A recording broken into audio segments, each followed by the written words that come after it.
Most B2B tech founders believe that Meta ads just don't work because their buyers aren't scrolling on Instagram or Facebook. They assume that Meta is for e-commerce brands, influencers, or just low quality leads in general, and that Google or LinkedIn is the better option. And I used to believe this too, until we actually looked at the data and how B2B buying decisions really happen. So in this video, I'm gonna break down why this belief exists, why it may feel true, but why the data says otherwise. So you can finally understand why marketing on Meta, when done right, is probably the biggest competitive advantage that you can have leading into 2026. So for context, I'm Alessandro Cutri. I'm the founder and CEO of TechSuasive, where we scale Meta campaigns for B2B tech companies. And at this point, I've ran probably 100 plus campaigns for about 50 plus clients inside of TechSpace. And we've generated millions in revenue for our clients all through Meta ads. So what I'm about to share isn't theory-based, it's actually backed by real experience. So let's go ahead and dive into things, ladies and gentlemen. Before we do though, make sure you like, comment, and subscribe for more content related to B2B tech growth. All right, so let's first start by calling out the elephant in the room, why this belief exists, right? So, and I get it, right? Because I used to think the exact same thing. Most people think that B2B tech purchases, because they're expensive, because they're risky and typically committee driven, that they're not going to happen through Meta. They assume that, serious buyers are searching on Google, or that enterprise B2B buyers are only on LinkedIn. And they're not necessarily wrong, they're just missing part of the picture.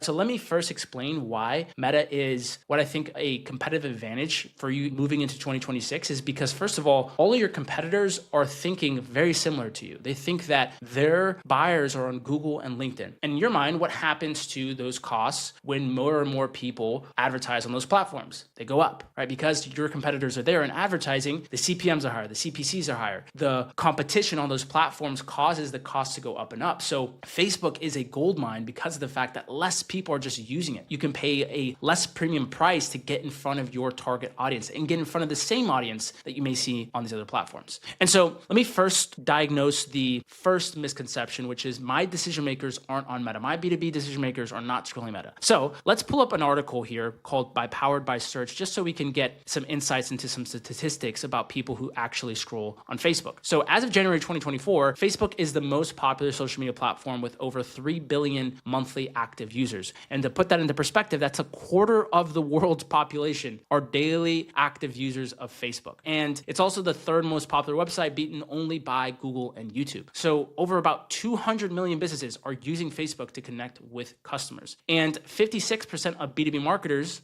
make use of Facebook for paid ads, and B2B decision makers spend 74% more time on Facebook than other users. And 70% of B2B buyers use Facebook to research and inform their purchasing decisions. So this goes to show that your decision makers are on Facebook, right? Because of the fact that there's so many people that are scrolling on Instagram, even your enterprise person during their lunch break, or they're still scrolling when they have their downtime. And this is actually why it's a great time to capitalize on being able to market to these people. So for example, when you're sending out an email and it lands in someone's inbox, most people have what's called a sales resistance, right? They're thinking because they're looking in their inbox, they're expecting a sales email to come through. And the same thing with LinkedIn. When you go on LinkedIn, someone sends you connection requests or you see an ad, you're already primed to be in your business mind. And so you have that natural guard that goes up. On Meta, Facebook and Instagram, because it's during leisure time when people are typically scrolling on those platforms, the sales resistance is actually down. So it's a lot easier to get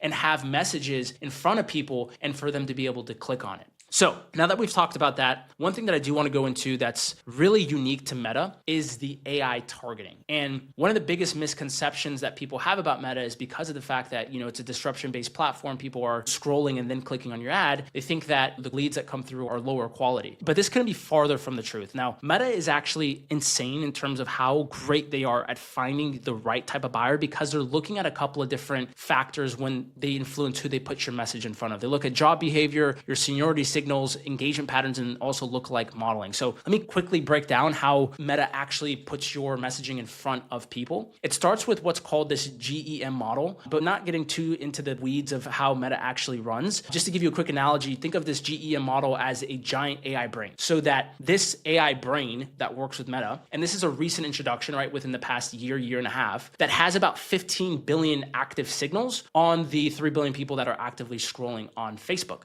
And so what this Meta brain does is it's able to figure out who is most likely to respond to your messaging based upon intent data.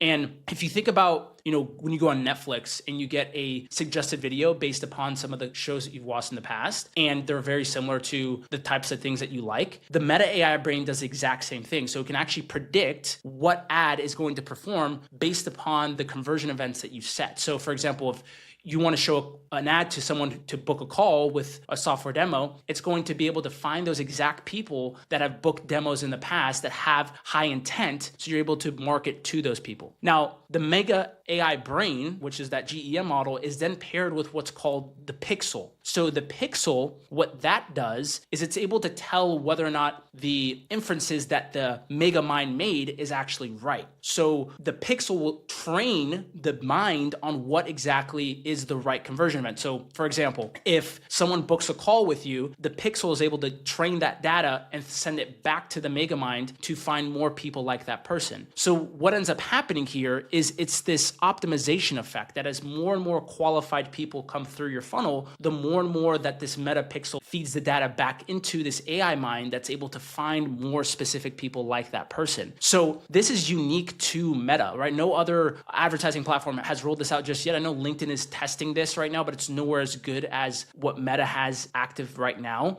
And so what it's able to do is it's not only able to filter out people that are, based upon their job title, based upon the actual person, but it's also able to filter out people that have the high intent. So you're actually getting higher intent leads that come through your funnel. And then it's training and using it as a feedback loop to send that data back to Facebook and saying, find me more people like this person. So the reason as to why this is superior to a lot of other ways of targeting, and even Meta's old way of targeting, which was find persons that have this job title or that are related to this user interest. And it was only able to find people based upon that. And that's the same way that actually LinkedIn advertises. And the way that they find their people is that, hey, you put in a whole bunch of job titles, you put in a whole bunch of personas, and then it shows your ads to those specific people. Now, the issue with that is that you don't know whether or not those people are actively in market for what it is that you're trying to sell them. So you're marketing to a whole bunch of people that may not even want your thing right now. However, with Meta, you're marketing to people that are clicking on ads similar to yours, that are opting in and booking calls with competitors, or that are showing interest of other signals that showcases that there's real intent for them to buy your product. And so that's really the main difference between Meta versus these other platforms and why you get that high quality targeting with Meta itself. Now, I hope I didn't lose you there at all, because I know I'm getting into the specifics, but that really should give you a clear picture as to why the AI targeting is unmatched and really good at finding the right people, and is a feedback loop to where it becomes better and better over time. So now that you guys have understood how the targeting works, that your decision makers are actively there, let's talk about numbers, right? Because I feel like it's a big thing that I always talk about and always harp on, is that not only is Meta good at finding the right people, but it's also better from a efficiency and cost perspective when you've dialed it in. So the average Meta cost per lead is anywhere from $25 to $30, meaning that your booked call is going to be in that $300 range in most cases, whereas Google and LinkedIn, the price that you're going to have to pay for these leads that come through are typically going to be anywhere from $800 to $1,500. So right there, you see that LinkedIn and Google, you have to pay a premium. And I'm not saying that LinkedIn and Google don't work. You can definitely have a ROAS on these if you're converting at a good percentage. But I'm just saying the throughput that comes through Meta when you've dialed in the quality and the targeting is going to be much more efficient,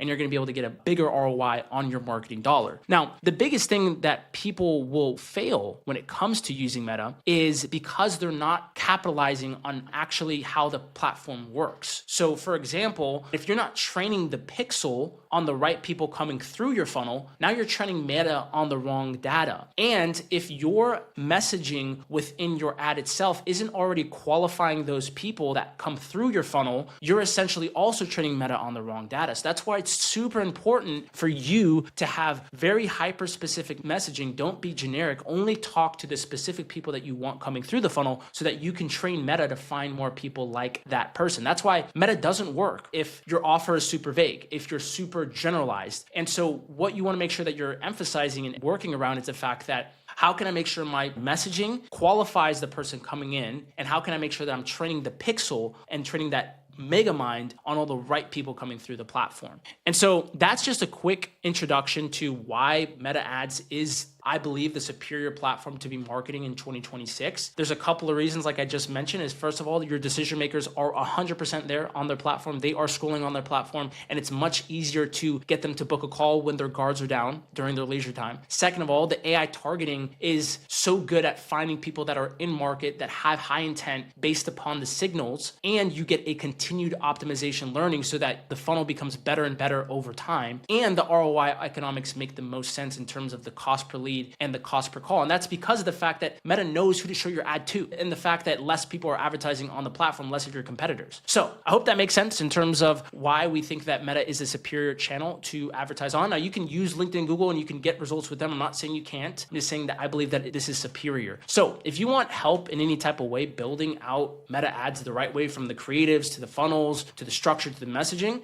go ahead and book a call with me, and I'll be able to just walk you through our process, how it works, and how we might be able to help. Other than that, if you did enjoy this video, make sure to like, comment, and subscribe for more content related to B2B tech growth strategies. And I hope you guys have a great rest of your day. Take it easy and ciao.